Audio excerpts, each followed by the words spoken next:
नमस्कार, आदाब। Crime petrol city crimes अध्याय के आज के एपिसोड में आप सबका स्वागत है। लोग शहर आते हैं बेहतर जिंदगी के लिए, लेकिन शहर की जिंदगी की अपनी जरूरतें होती हैं। यहाँ ज्यादा कमाई तो होती है, लेकिन खर्चे भी बढ़ जाते हैं। जो लोग कल तक कम सुख सुविधाओं में जीने के आदी होते हैं, शहर की चकाचौंध में उनकी सोच भी बदल जाती है, उनके सपने भी बदल जाते हैं और उन सपनों को पूरा करने की होड़ में इंसान अपनी क्षमता से ज्यादा कमाना चाहता है। इसी चक्रव्यूह में उलझकर हम में से कुछ लोग अपना मानसिक संतुलन खो देते हैं और कुछ किसी जाल में फंस जाते हैं या फिर किसी गैर कानूनी गतिविधि में उलझ जाते हैं। और हमारा आज का ये केस भी इसी तरफ एक इशारा है।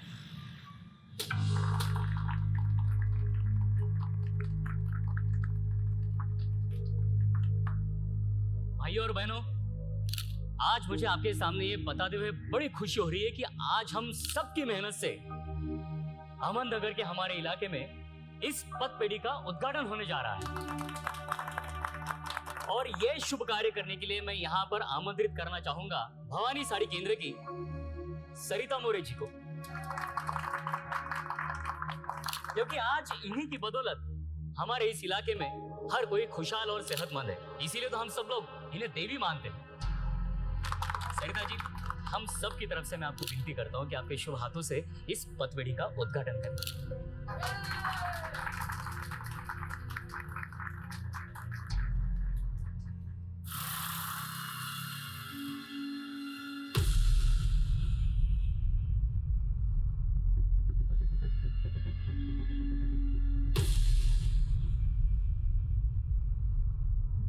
देख शंकर, काम थोड़ा टेढ़ा है पर करना पड़ेगा।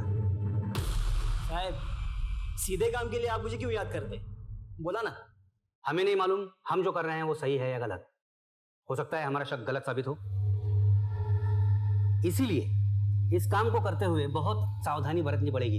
एक छोटी सी गलती पूरे डिपार्टमेंट को बदनाम कर देगी, समझ रहे हैं? और इसीलिए ये काम हम तुम्हें सौंप रहे हैं। पण साहेब, काम काय आहे? 7/12 काढायचा है कसं? म्हणजे कुंडली निकालनी है, उसके बारे में आगे पीछे ऊपर नीचे की सारी जानकारी मुझे चाहिए शंकर।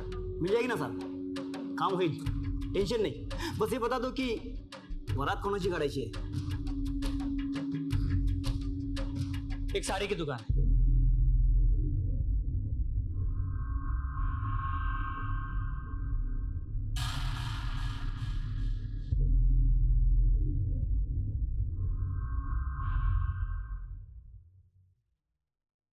महाराष्ट्र के अहमदनगर शहर में साड़ी की एक दुकान आखिर पुलिस के लिए इतनी अहम क्यों हो गई थी? क्या राज था जिसे ढूंढना बेहद जरूरी था?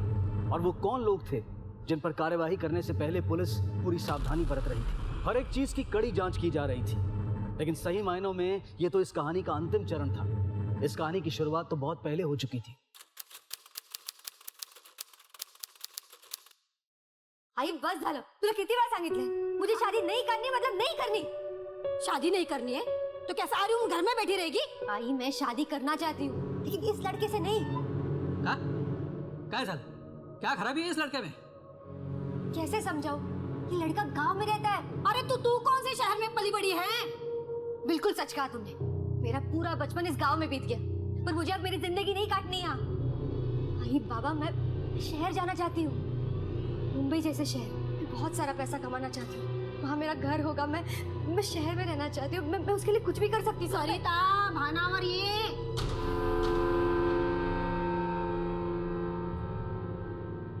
देख बेटा, पैसे से हर चीज नहीं खरीदी जा सकती।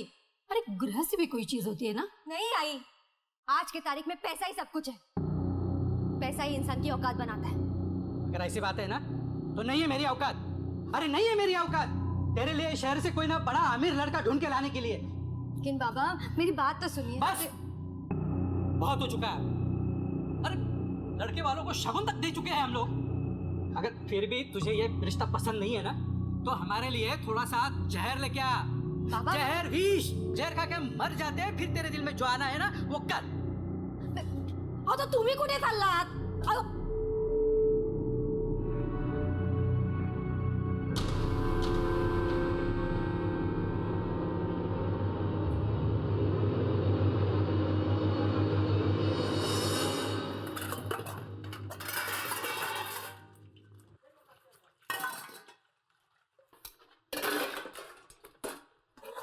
बोलूं या ना बोलूं समझ में नहीं आता इनको।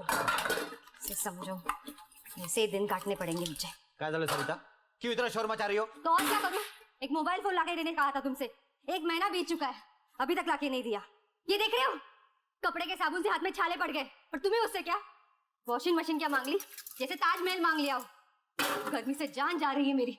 हेयर कंडीशनर नहीं तो एक एयर कूलर तो लाके देते। बात तो ऐसे कर रही हो जैसे शादी से पहले महल में रहती थी तुम।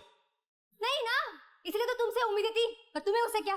मुझे क्या पता था कि गले में ऐसा निकम्मा इंसान पड़ेगा। देखो सरिता, चिल्लाओ मत, ऊंची आवाज में बात करने की औकात नहीं है तुम्हारी। तुम जैसे इंसान से तो बात करना ही बेकार। काय झालं सरिता? सरिता काय झालं सरिता? क्यों इतना गुस्सा करती हो?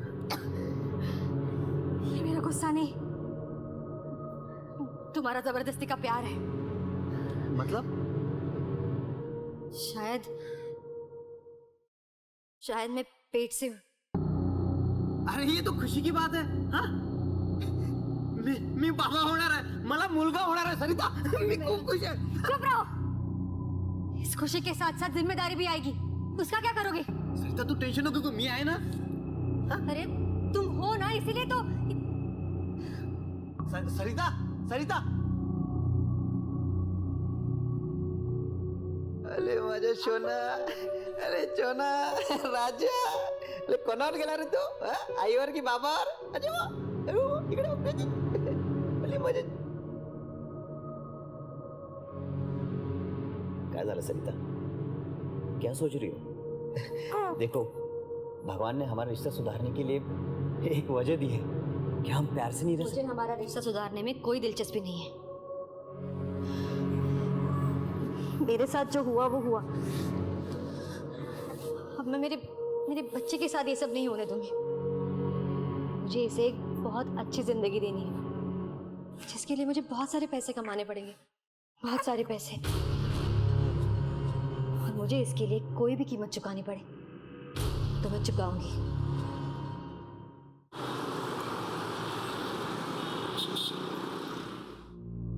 ये देखिए, एकदम नई चीज है। अरे भाई जल्दी देना पेपर्स, टाइम नहीं है मेरे पास।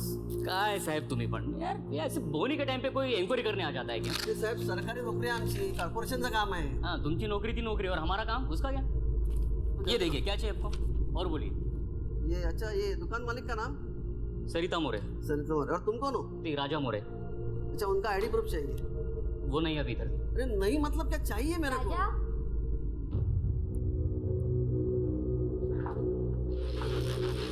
क्या हुआ? क्यों सुबह सुबह इन पर बिगड़ रहे हो? ये देखो ना, काम के टाइम पे इंक्वायरी करने आ जाते हैं। जाओ तुम अपना काम करो, मैं देखती हूँ। मैडम तुम्हें कौन? मैं सरिता मोरे। मैडम आपका आईडी प्रूफ चाहिए। ओह, एक मिनट। ये आईडी प्रूफ। अरे वाह मैडम, आपकी फोटो बहुत अच्छी है। Thank you so much. सभी पेपर्स तो मुझे मिल गए, हाँ, लेकिन एक बात पूछना मैं भूल गया। पूछिए ना। कब से शुरू हुई है दुकान? बस यही कोई 4-5 साल पहले। अरे आपको चाय पानी लेंगे? बैठे ना थोड़ी देर यहाँ। अरे नहीं मैडम, शुक्रिया, फिर कभी आऊंगा। जरूर। थैंक यू, थैंक यू, नमस्ते। नमस्ते, नमस्ते।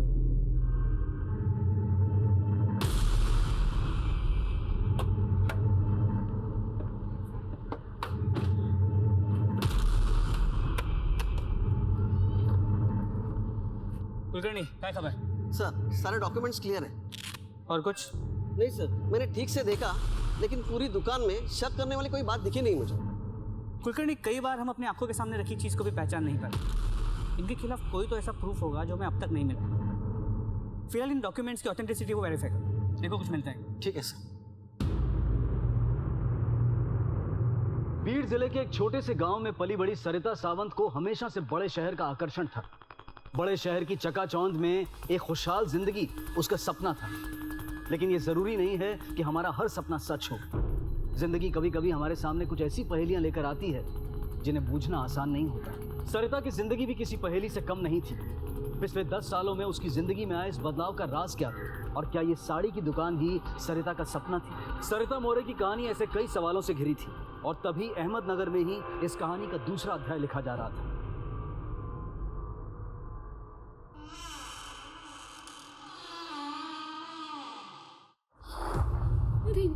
नहीं नहीं प्लीज प्लीज प्लीज मुझे मुझे मेरे हाल पे छोड़ दो। मैं ये काम नहीं करूंगी।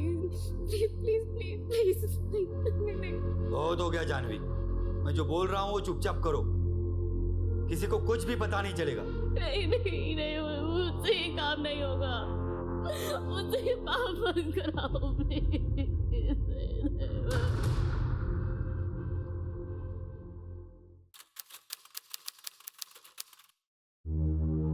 The number you are trying to call is currently switched off.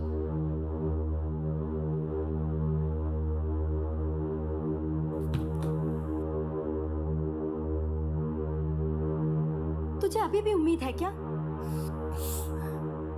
इसी उम्मीद के सहारे तो जिंदा हूँ माँ। लेकिन बेटा इस छोटी उम्मीद पर कब तक जिंदा रहेगी तू?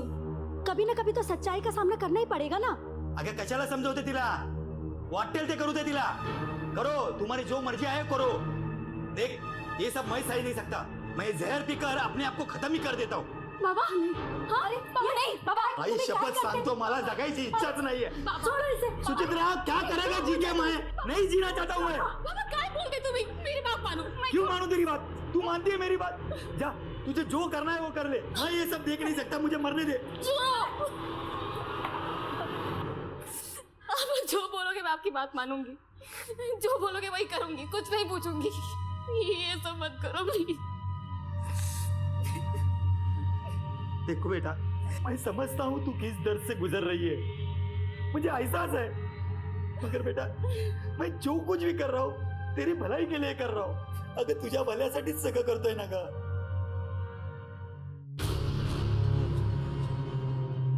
आप बिलकुल चिंता मत कीजिए, तुमची मुलगी आता आमची जिम्मेदारी। हाँ पर उसे कुछ होगा तो नहीं ना? अरे काका क्यों टेंशन लेते हो आप? हाँ, उसके साथ कुछ गलत नहीं होगा। हाँ लेकिन मामला थोड़ा पेचीदा है, इसलिए किसी को कानों कान खबर नहीं होनी चाहिए, समझ गए ना आप? हाँ हाँ एक काम करिए, 6,000 रुपये जमा कर दीजिए बस।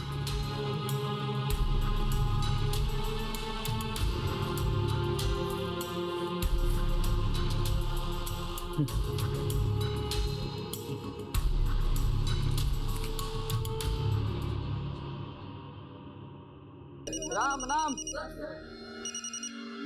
हेलो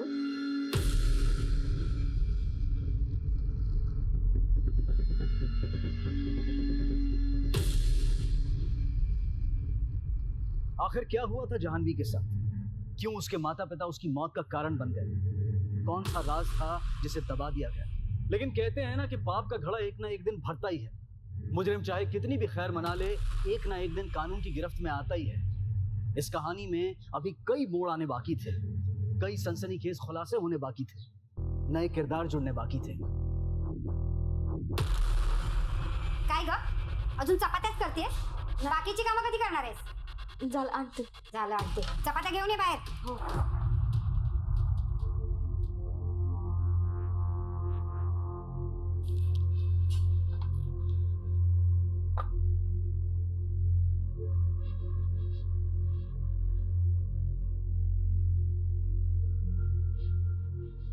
आई सब्जी में नमक कम है क्या? जीवनात लक्ष्य कुठे असतं हिचं? खाने में नमक कहाँ से होगा? आणि कौन सी मनुष्य घड़ी थी जब ये हमारे घर में आई? ये मनुष्य कहीं मर क्यों नहीं जाए? आई भगवान के लिए मुझे कुछ बोलने देगी तुम? सुनो, तुम दोनों मियाँ बीवी जाके फैसला करो, बात को खत्म करो। दे मीठ आता। ये तू चल चला चल वर इकडे ऐकलंस ना काय बोलतायत ते? अब तू ही बता मुझे क्या करना है? लेकिन सिर्फ नमक की वजह से इतना बड़ा तमाशा करने की क्या जरूरत थी? आरती, आई बाबा जो बोल रहे हैं ना वो बात मान ली तो ठीक है, पर तुझे क्या लगता है वो तुझे इस घर में रहने देंगे? देख छोटी छोटी बात पर तारे कसेंगे आरती, समझ रही है तू? तो तुम क्या चाहते हो? सर सरिता मोरे के कॉल रिकॉर्ड से पता चला है कि पुणे के एक बोर्डिंग स्कूल में अक्सर बात करती थी और वो महीने में एक बार पुणे जाती भी थी। शिंदे, हो सकता है कि पुणे के उस स्कूल से हमें उसका अतीत का कोई खोया हुआ पन्ना मिले। एक काम करो, अपनी एक टीम को लेकर तुरंत पुणे जाओ। सर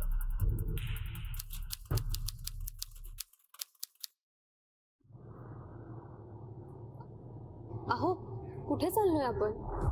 चल कर, बहुत गलत काम किया मैंने, बहुत चिल्लाया तुम पर। यार मुझे माफ कर दे यार, पण काय करू, आई भी ना बहुत किटकिट कर रही थी. तर मग आता काय करायचं? गलती की है तो सजा तो भुगतनी होगी ना. मतलब चल सांग. हर बार मतलब पूछती है. चल तुला आज नवीन साडी घेऊन देतो. अरे वाह, आज बड़ा प्यार आ रहा है अपने माझी बीवी बायको पर. आहेच तशी. आइए सेठ, बैठिए बैठिए. हाँ मेरे साथ क्या? हाँ, ये देखिए, ये एकदम नई चीज आई है हमारी दुकान में. पहली बार आपको ही दिखा रहा हूँ.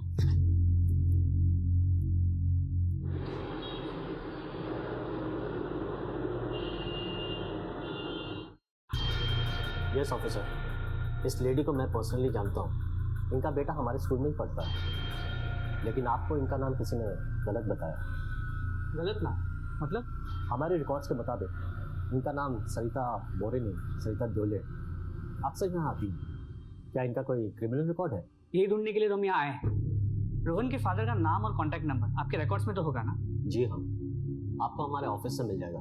एक और बात, मुझे रोहन से मिलना है. देखिए ऑफिसर, एक्चुअली सर आप बच्चे की चिंता मत कीजिए. I handle the situation, please. Yes sir. Rohan Deole class 7 से जो है उसको यहाँ देखिए. Okay sir. Thank you. Rohan हे तुझ्यासाठी. मी तुझ्या वडिलांचा ना खूप जुना फ्रेंड, त्यांच्या शाळेचा फ्रेंड. सच? 100%. मुझे तुम्हारे पापा को मिलना है. वो आजकल रहते कहाँ हैं? वो हमारे गांव में रहते हैं, कुलगांव. कुलगांव. लेकिन तुम्हारी माँ तो अहमदनगर में रहती है ना? हाँ, जब मैं छोटा था ना तब मेरी मम्मा ने मुझे कहा था कि पापा उनसे बहुत फाइट करते, इसलिए मेरी मम्मा उनसे अलग रहती है. अच्छा, तुम्हें तुम्हारे पापा अच्छे लगते हैं? मुझे दोनों भी अच्छे लगते हैं. तो मैं अब जब पापा से मिलूंगा ना, उनसे कहूंगा कि मम्मा से फाइट ना करें. ठीक है? थैंक यू बेटा. You can go now. Yes sir.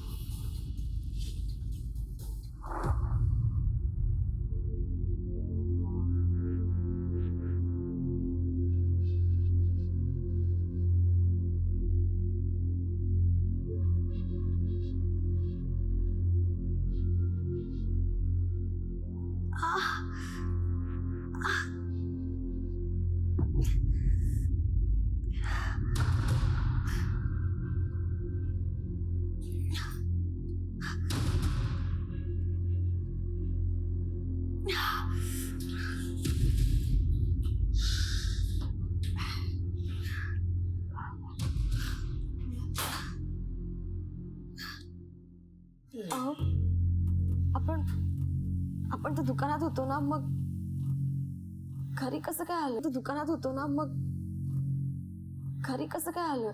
मी घेऊन आलो तुला घरी.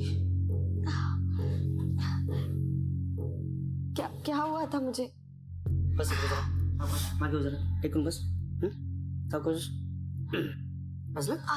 साड़ियाँ देखते देखते तुम्हें चक्कर आने लगा. वो अच्छा हुआ मैं वहां था, नहीं तो वही गिर जाती. मग तुला मी रिक्षात टाकलं आणि घरी घेऊन आलो. काय झालं होतं मला?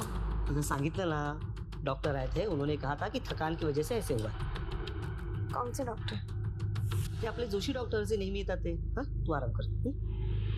लेकिन वो तो यहाँ पे नहीं है, वो तो मुंबई गए ना.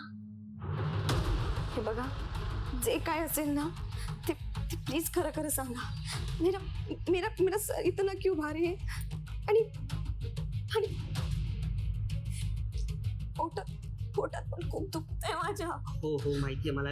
ते जोशी डॉक्टर त्यांच्याकडे पाटील आहे ना, तो आला होता. हाँ काळजी घे. हाँ चल. पाटिल? लेकिन उनके यहाँ पे कोई पाटिल वाटिल काम नहीं करता. इसका मतलब आप मुझसे कुछ छुपा रहे हो ना? तुझा माझ्यावर विश्वास नाही आहे का? तेरे से तो बात करना ही फिजूल है.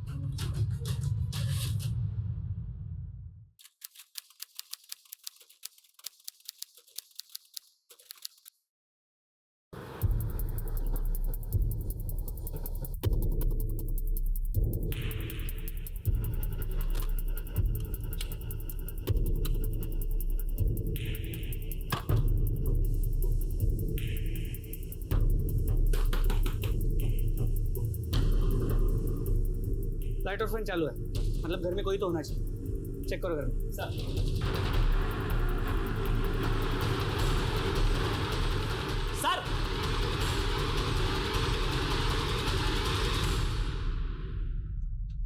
क्या हुआ ऐसे? मुंह से बहुत बास आ रही है, लगता पिया हुआ है। पानी डाल इसके मुंह पे। सर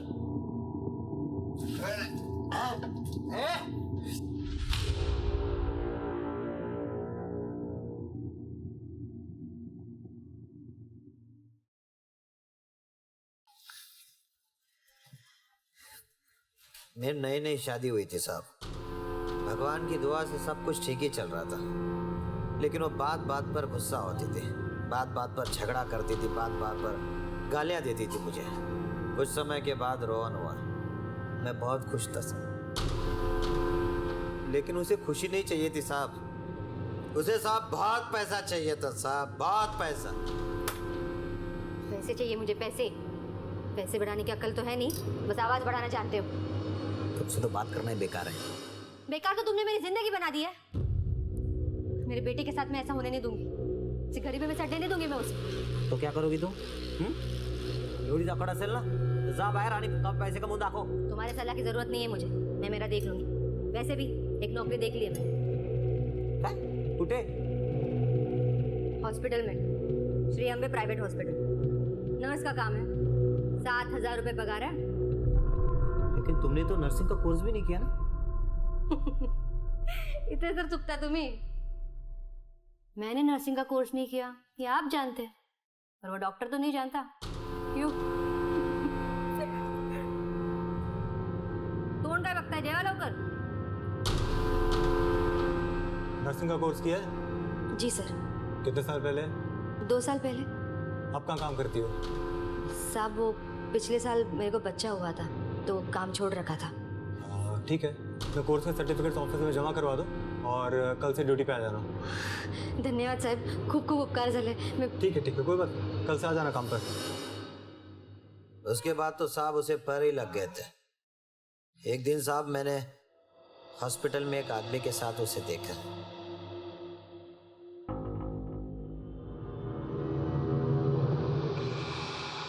वैसे हाथ बहुत पसंद आया तुम्हारा। म्हणजे? इंजेक्शन देती हो तो पता ही नहीं चलता। पता कैसे चलेगा, ध्यान तो कहीं और रहता है तुम्हारा।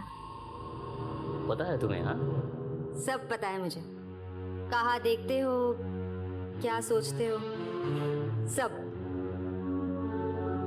वैसे ये मीठी मीठी बातें करने के अलावा और काम क्या करते हैं आप? बस एक छोटा मोटा रियल एस्टेट का कामकाज है। भगवान की दया से गरीब का पेट भर जाता है। भगवान आप जैसा गरीब सबको बनाए। आराम कीजिए। क्या कर रहे हैं आप? सोडा मला। इरादा क्या है आपका? सोचता हूँ तुझे भी मेरे जैसा गरीब बना ही दो। अच्छा, तो बना ही दीजिए।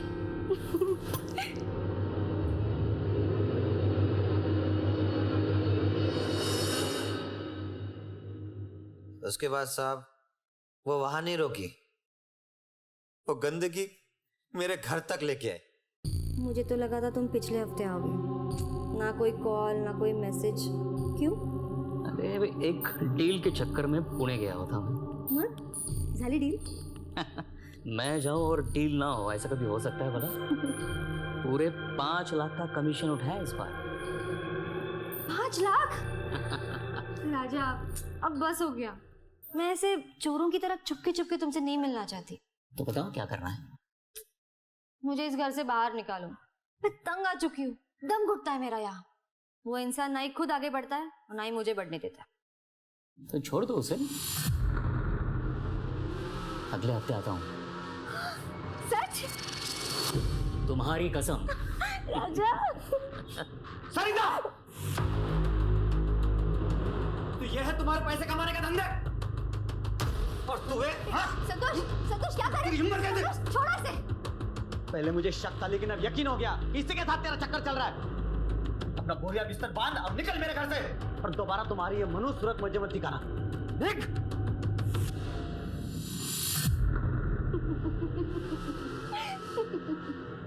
तू क्या मुझे घर से बाहर निकालेगा? 2 कौड़ी के आदमी। मैं ही तुम्हारे साथ नहीं रहना चाहती, समझे?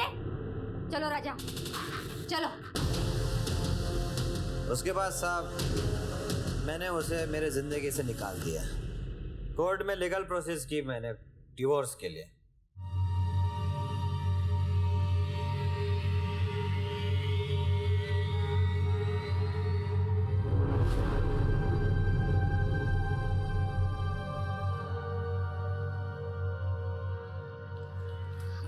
मैडम साहब कुठे? साहब वहाँ है।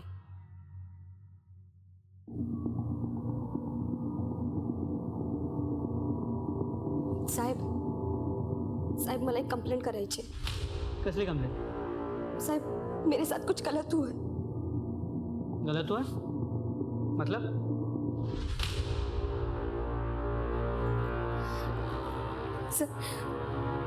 सर मुझे लगता है कि मेरा अबॉर्शन कर दिया, वो भी बिना मेरे मर्जी के।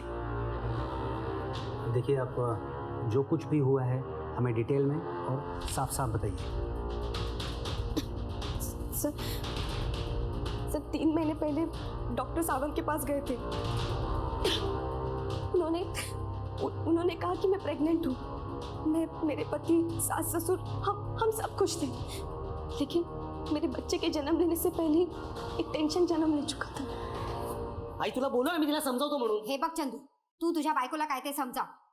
अगर इसने बच्ची को जन्म दिया ना, तो इसे इसके बाप से 5 लाख रुपया लाने को बोल, वरना इसे और इसकी बेटी को घर से बाहर निकाल दूंगी मैं। लेकिन आई, मेरे बाबा इतने सारे पैसे कहाँ से लाएंगे? आधीच त्यांनी तुम्हाला 2 लाख रुपये दिले आहेत ना मग? बघ चंदू बघ, कैसी गिनती कर रही है। आणि काय ग, तेरे बाप से जो पैसे लिए वो मैंने अपनी अय्याशी के लिए लिए क्या? तेरे पति के काम धंधे के लिए लिए, समझी तू? जबान लड़ाती है। आई तू शांत रहा, मैं तेरा समझाता हूँ। देख आरती, अगर बच्ची पैदा करेंगे तो उसके शादी का, उसके दहेज का पैसा कहाँ से लाएंगे हम लोग? अरे पहले उसे जन्म तो लेने दो। जन्म लेने के बाद क्या होगा? वो कुछ नहीं, अब ज्यादा दिमाग चलाने की जरूरत है नहीं। मैंने सब सोच लिया, सब पता कर लिया। म्हणजे?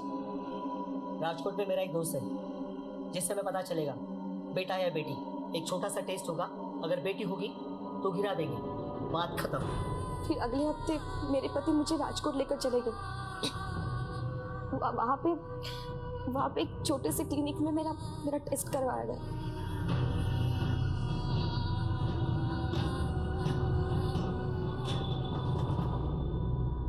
क्या हुआ डॉक्टर साहब?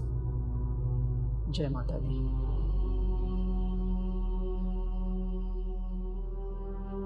सर मेरे पति और सास को लड़की नहीं चाहिए थी।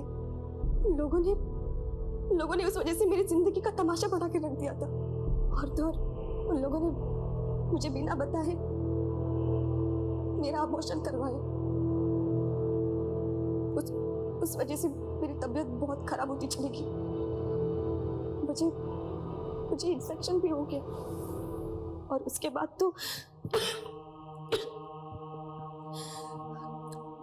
तो उन लोगों ने मुझे मेरे मायके भेज दिया। आणि आता तर काय, माझ्या नवऱ्याने दुसरं पण लग्न केलं। सर ये मेरे रिपोर्ट्स जिंदगी बर्बाद करून टाकली होती त्यांनी माझी। और कहाँ हुआ था ये अबॉर्शन? सर वो मेरे पति मुझे भवानी सारी केंद्र में लेके गए थे।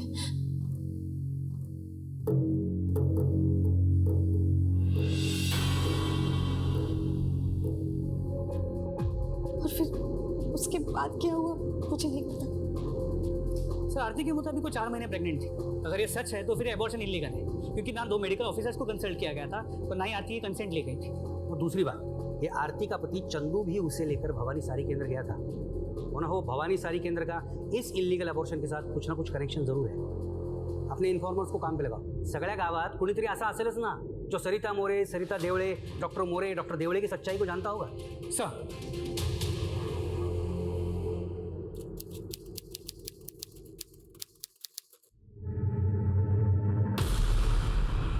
अरे भाई सुनो, क्या हो रहा है? अरे भाई टेंशन मत लो, ऑपरेशन चल रहा है, सब ठीक हो जाएगा।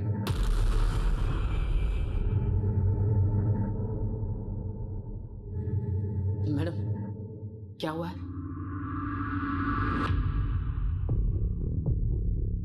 मुबारक हो, बेटा हुआ है आपको। माँ और बच्चा दोनों तंदुरुस्त हैं। आपकी बड़ी मेहरबानी मैडम। अगर आपका ये दवाखाना ना होता तो ना जाने क्या हो जाता। अरे ये सब तो मेरा फर्ज है, और वैसे भी आपको अच्छी सी मिठाई लानी चाहिए। सबका मुंह मीठा कीजिए। जी मैं अभी लेके आता हूँ। जी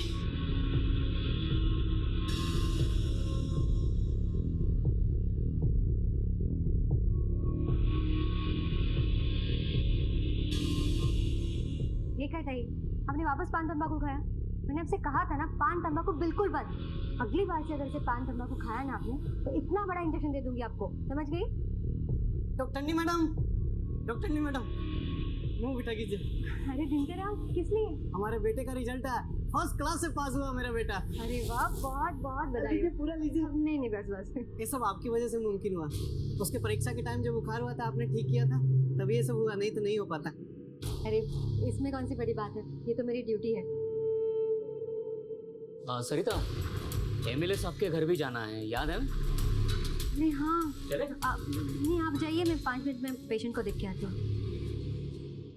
आज देश भर में बेटी बचाओ बेटी पढ़ाओ के इतने जागरूक प्रचार चल रहे हैं, लेकिन कहीं ना कहीं हम अब भी अपने दकियानूसी विचारों से बाहर नहीं आ पा रहे हैं। आज भी अगर लिंग भेद की जांच होती, बेटी जानकर उसे गर्भ में ही मार दिया जाता है, तो ये किसका दोष है?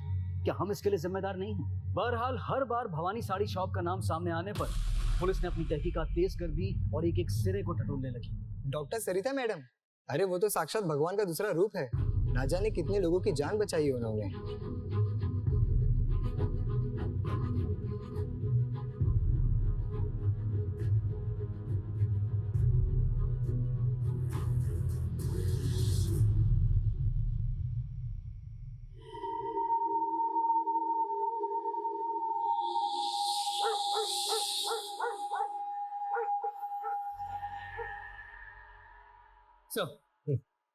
हाँ शिंदे, क्या है नहीं जानकारी? सर गांव में बहुत लोगों से बात की, गांव के लोगों के मुताबिक तो वो भगवान है, उसने कई लोगों की जान बचाई। कहीं नहीं, गांव वालों का भरोसा जीतने की कोशिश है ये, ताकि किसी को शक ना हो। सर इसके अलावा सत्यम क्लिनिक के वेस्ट से हमें लीड मिली है। सर ये देखिए बिल्स, होम साइड डिस्ट्रीब्यूटर के बिल्स है, दवाइयों का डिस्ट्रीब्यूटर। इसी के यहाँ से सारी दवाइयाँ आती है, लेकिन सर बिल सत्यम क्लिनिक के नाम पे नहीं होते, बल्कि लक्ष्मी मेडिको के नाम पे होता है। अगर इनकी खुद की क्लिनिक है तो ये लोग दवाइयाँ दूसरे के नाम से क्यों लेते हैं? तो हैरानी की बात यह है कि सत्यम क्लिनिक से करीब 12 किलोमीटर दूर लक्ष्मी मेडिको नाम की एक दुकान भी है। हमने वहाँ भी पूछताछ की, लेकिन उन्होंने बताया कि उनके यहाँ की दवाई तो किसी और ही डिस्ट्रीब्यूटर से आती है। शिंदे, उचला या होम साइड डिस्ट्रीब्यूटरला शायद वही इन लोगों से मिला हुआ है। साहेब, मी देवाची शपथ घेऊन सांगतो, मुझे इस चक्कर के बारे में कुछ नहीं पता। तुम्हारी एजेंसी से एक फर्जी दुकान को दवाइयाँ बेची जाती हैं। ऑर्डर फॉर्म पे सिर्फ डॉक्टर का नाम लिखा है, रजिस्ट्रेशन नंबर भी पूरा नहीं है। बिना ये सब कुछ देखे तुम डिलीवरी भी दे देते हो और अब कहते हो कि तुम्हें कुछ पता नहीं है।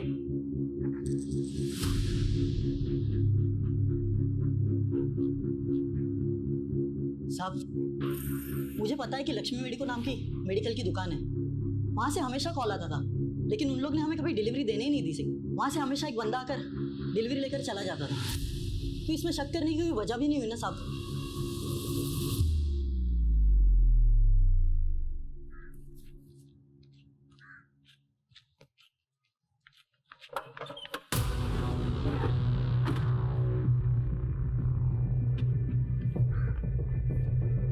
क्या हुआ सर? यही तो हमें भी जानना है कि क्या क्या हुआ है। देख यशवंत, तू बाल बच्चे वाला आदमी, अगर कुछ गलत हो गया तो तेरे अस्पताल के मालिक तो बड़े बड़े वकील कर लेंगे, शायद छूट भी जाएंगे, लेकिन तेरा क्या होगा? तू तो सीधा अंदर जाएगा और तेरे बाल बच्चे तो रास्ते पे आ जाएंगे। सपोज सर, मैं सच बोल रहा हूँ, मैं वहाँ बस काम करता हूँ, वो लोग जो कहते हैं वही करता हूँ, इसके अलावा कुछ नहीं करता हूँ सर। यशवंत, ये मैं जानता हूँ, कोर्ट में तुम्हारी ये बात कौन सुने? तुम तो 5-7 साल के लिए अंदर चले जाओ। अरे नहीं नहीं साहब, मुझे बचा लो, आप जो बोलोगे सो करने के लिए तो। अच्छा एक बात बता, इस सत्यम क्लिनिक में कभी किसी की मौत हुई है या फिर कोई परमानेंटली अपाहिज हो गया हो? कुछ याद है तुम्हें? कुछ याद है तुम्हें?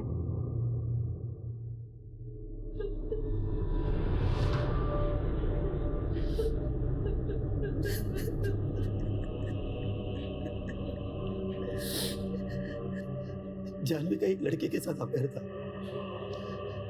हमें भी उस लड़के से कोई आपत्ति नहीं थी, मगर जैसे ही जानवी की प्रेग्नेंट होने की खबर आई, वो लड़का किसी को बगैर बताए कहीं चला गया। जानवी अबॉर्शन करने के लिए तैयार नहीं थी, उसे यकीन था कि वो लड़का लौट आएगा, मगर वो जब नहीं आया तब हम टूट गए। और फिर हमने वो सत्यम क्लिनिक में जाकर चुपचाप ऑपरेशन करने का फैसला कर लिया। लेकिन जानवी की मौत कैसे हुई? पता नहीं साहब, शायद ऑपरेशन के टाइम पे कुछ हुआ होगा। हमें तो सिर्फ लाश ही मिली। तो आपने वहाँ डॉक्टर से कुछ पूछा नहीं? पूछा था, मगर उन्होंने हमको धमकी दी। हमें कहा ये बात अगर किसी को कही दी तो ये बात फैल जाएगी और तुम्हारी इज्जत तो जाएगी, पर से पुलिस के चक्कर में फंस जाओगे। तो हम डर गए साहब, इसलिए हमने किसी को कुछ नहीं कहा। आपने ये सत्यम क्लिनिक ही क्यों चुना? 6000 में काम हो जाता है, सस्ता भी है, उसका नाम भी बड़ा था। लेकिन साहब हमें क्या पता था हमारी बेटी। सर, जानवी के माता पिता ने स्टेटमेंट दे दिए। इसके अलावा ये कुछ बर्थ सर्टिफिकेट की कॉपीज है जो हमने कॉर्पोरेशन से मंगाई, जो डॉक्टर मोरे ने इशू की, और ये सभी फर्जी है।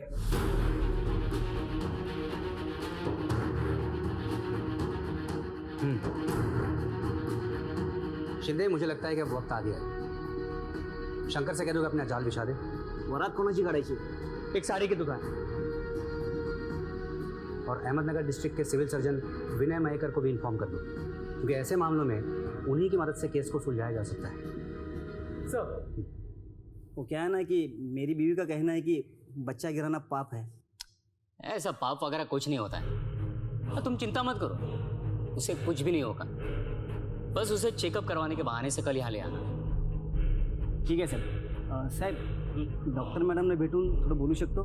थोडं तसल्ली करणार नाही स्किल. अच्छा, चलो. साहेब, काही घबरायचं कारण नाही ना? अरे नहीं नहीं, काय घबरताय तुम्ही? नाही, तीसरी बार है ना. अरे ऐसा कुछ होता नहीं, हमने कई बार किया है. चल सरिता, ये सुधाकर है. नमस्कार मैडम. बात हो गई इनसे, लेकिन आपके मुंह से सुनना चाहते हैं. मैडम, कोई प्रॉब्लम तो नहीं होगी ना? अरे नहीं नहीं, आप बिल्कुल टेंशन मत लीजिए. देखिए, आप सिर्फ अपनी पत्नी को कल सुबह 8 बजे यहाँ लेकर आइए, बाकी आपका पूरा काम हो जाएगा. हेलो साहब, शंकर बोलतोय. हाँ बोल शंकर. साहेब, आधा काम तो हो गया. ठीक है. शिंदे, डॉक्टर मयेकर को इन्फॉर्म कर दो कल सुबह 8 बजे. सर.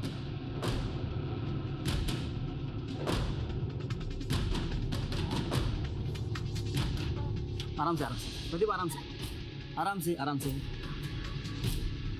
कुछ नहीं होगा प्रदीप, कुछ नहीं.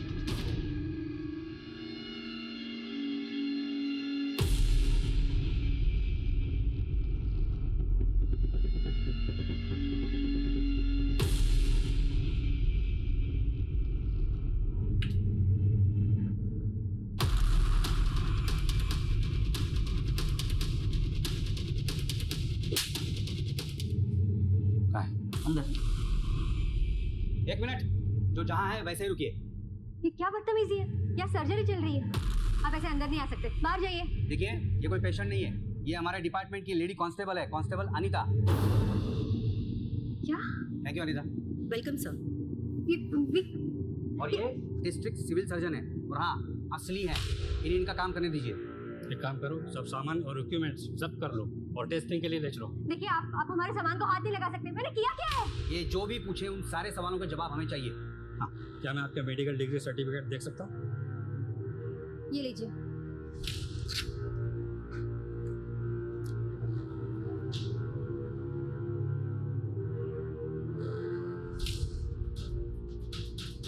सर, ये सारे सर्टिफिकेट फर्जी हैं. शिंदे, यहाँ के सारे लोगों को हिरासत में ले लो. चलिए मैडम, अब आप अपनी प्रैक्टिस जेल में चल के करिए. बहुत सारे पेशेंट मिलेंगे आपको वहाँ पे. चलिए. देखिए, मेरी बात सुनिए. आप छोड़िए मुझे, मेरा हाथ छोड़िए, मेरी बात तो सुनिए. सारा सामान जब्त कर लो और हॉस्पिटल को ताला लगा दो. चलो. एक मिनट, ये क्या हो रहा है? साजू, देखो ना, बोला ही नहीं मुझे छोड़ने को. नहीं, मुझे मंत्री जी से बात करने दीजिए. जिससे बात करनी है बात कर लो, लेकिन पुलिस स्टेशन चल के इसे भी लेकर चलो. चलो. नहीं, ये क्या तरीका है? मेरी बात सुनिए, आप ऐसे नहीं कर सकते. मेरी बात तो सुनिए. हाँ तो राजा साहब, वाह, शादीशुदा होने के बावजूद दूसरी शादी की तुमने सरिता से. नकली सर्टिफिकेट बनवाए, पूनम नगरी पतपेड़ी के अकाउंट में 40 लाख रुपए जमा करवाए. गैर कानूनी काम के सड़क पे बहुत आगे निकल गए थे तुम, लेकिन ये भूल गए कि पाप का घड़ा एक ना एक दिन भरता ही है। साहब, हमारे ख्याल मिलते थे, हम दोनों में ही आगे बढ़ने की आग थी और हम अपनी अपनी शादीशुदा जिंदगी से खुश नहीं थे। एक साथ हो गए, मेरी मेहनत और इसका दिमाग। वाकई बहुत मेहनत की तुमने, अब वक्त आ गया है उस मेहनत के फल खाने का। मुझे कबूल है कि मैंने बिना डिग्री के प्रैक्टिस की। उसके पहले मैं जिस अस्पताल में नर्स थी वहाँ मैंने ये सारा काम किया था। बस पैसा और नाम डॉक्टरों को मिलता था, लेकिन मैंने पूरी ईमानदारी से ये सारा काम सीख लिया था। फिर मैंने अपना काम शुरू किया, एक तजुर्बेकार दाई को अपने साथ ले लिया। मैं मानती हूँ कि कुछ गलतियाँ हुई है मुझसे, तो बड़ी से बड़ी डिग्री रखने वाले डॉक्टरों से क्या गलतियाँ नहीं होती? दूसरों की गलतियां गिनाकर तुम अपने आप को सही साबित नहीं कर सकती सरिता। तुमने बिना किसी पढ़ाई, बिना किसी ट्रेनिंग के इतना बड़ा काम शुरू किया जिसमें लोगों की जान दांव पे लगी होती थी, और अपना नाम, अपना पैसा कमाने के चक्कर में तुमने बहुत सारे गैर कानूनी काम किए हैं। अब तुम्हारे सारे गलतियों की सजा तुम्हें कानून देगा। ये जरूरी नहीं है कि हर डॉक्टर फर्जी हो, लेकिन जब सवाल हमारी जिंदगी से जुड़ा हो तो सावधानी बरतना और जानकारी हासिल करना हमारा हक है, जिसे हम अक्सर अनदेखा कर देते हैं।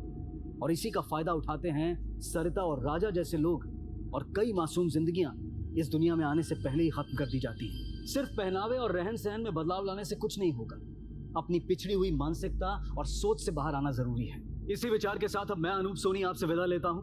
फिर मुलाकात होगी अगले एपिसोड में एक और चौंका देने वाले केस के साथ। तब तक अपना और अपने परिवार का ख्याल रखें और देखते रहें क्राइम पेट्रोल सिटी क्राइम्स। सबक एक को सीख हम सबको। जय हिंद।